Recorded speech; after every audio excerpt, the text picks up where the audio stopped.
Hey everyone, and welcome. Today, we're diving into a really powerful spiritual idea. You've probably heard the phrase, yield to the Holy Spirit, but what does that actually mean in practice? Well, in this explainer, we're going to unpack the core conflict it describes, the transformation it promises, and the practical steps it suggests for getting there. So the text we're looking at kicks things off with this super dramatic image right from the beginning of Genesis. But here's the thing, it's not really about the creation of the planet. This verse is being used as a powerful metaphor for a life without any spiritual direction, a kind of chaos that really sets the stage for a total transformation. Okay, so here's our roadmap for this journey. We're going to start by exploring that whole formless state. Then we'll jump right into the core conflict between two very different mindsets. After that, we'll get into the power behind the transformation, walk through a practical how-to guide, and finally, see the incredible result that's promised. First up, a world without form. Look, before we can even begin to understand the solution, we have to get a really solid grasp of the problem that the source material is trying to solve. This is square one.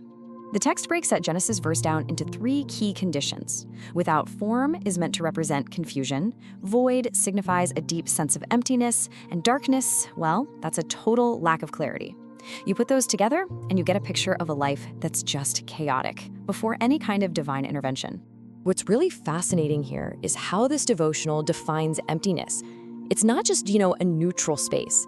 It uses this analogy of an empty-headed student to frame it as a condition that actively prevents success. It's seen as a fundamental lack of potential to achieve anything. And right here, this is the turning point, the catalyst, the thing that changes everything, is the Spirit of God. Its movement is what begins the whole transformation, turning all that chaos into order, beauty, and fullness. This is where we shift from the problem to the solution. So this leads us straight into the core conflict of the whole idea. The entire journey is framed as this epic battle between two totally opposing mindsets, and it's drawn right from the book of Romans, the carnal mind versus the spiritual mind. And wow, the contrast could not be more stark. I mean, look at this. The path of the carnal mind, it leads to death and being in direct opposition to God. But the spiritual mind is the complete opposite. It leads to life, to peace, and to having a real relationship with God as one of his children. The two destinies are truly polar opposites. So what exactly is this carnal mind? Well, it's defined as a mind that's focused on the flesh, our natural human impulses and desires. The crucial point here is that this way of thinking is seen as fundamentally incompatible with God's law, and the end result is spiritual death. The spiritual mind, on the other hand, is defined pretty simply. It's being led by the Spirit of God. This isn't just about thinking positive thoughts or something. No, it's a complete shift in who or what is guiding you. And it results in life, peace, and this whole new identity as a child of God. Okay, so we've got these two opposing paths.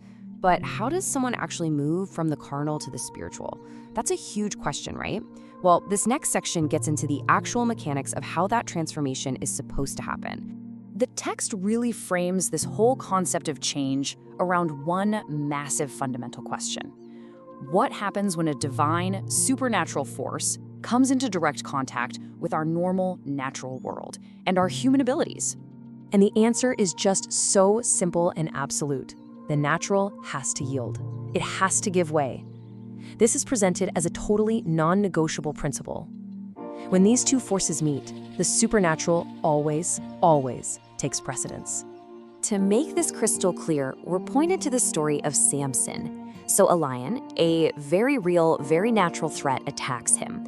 But when the Spirit of God comes on him, his new supernatural strength just easily overcomes the natural beast. It's a really vivid example of that principle in action.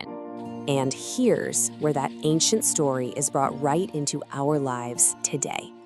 A pretty bold claim is made that our own natural abilities, on their own, are just not enough to achieve anything truly meaningful. The idea is that we need something more. This right here is what yielding actually means in practical terms. It's described as being overshadowed, a state where the Spirit takes the driver's seat, guiding your words, your thoughts, and your actions. And that's what leads to that supernatural change. Now, I know this can all sound very abstract and conceptual, but the text doesn't just leave us there. It gives a very direct, how-to guide for anyone who wants this transformation.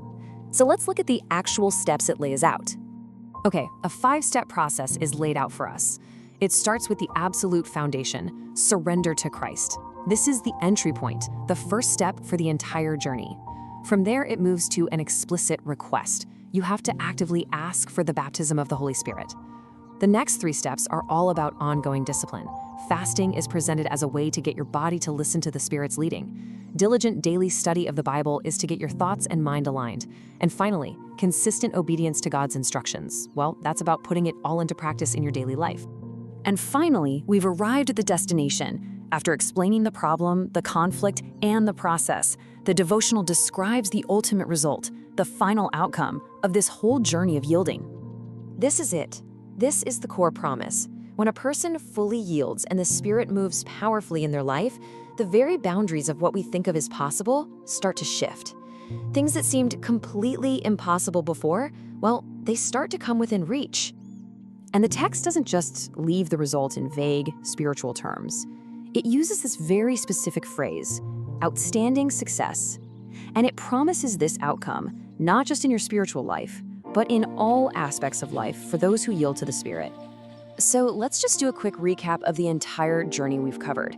It all begins in a state of chaos and emptiness. The whole thing hinges on making a choice between a carnal and a spiritual mind, and the transformation is powered by the Holy Spirit. We're given a 5-step guide for the path, and the destination is a life of, get this, endless possibilities. We'll end on this final thought, which is adapted from a prayer in the source material. It really captures the central hope that's driving this entire text, a plea to transform the impossible into the possible. And it leaves us with a pretty big question, doesn't it? What does it truly mean when the limits of our natural world are challenged?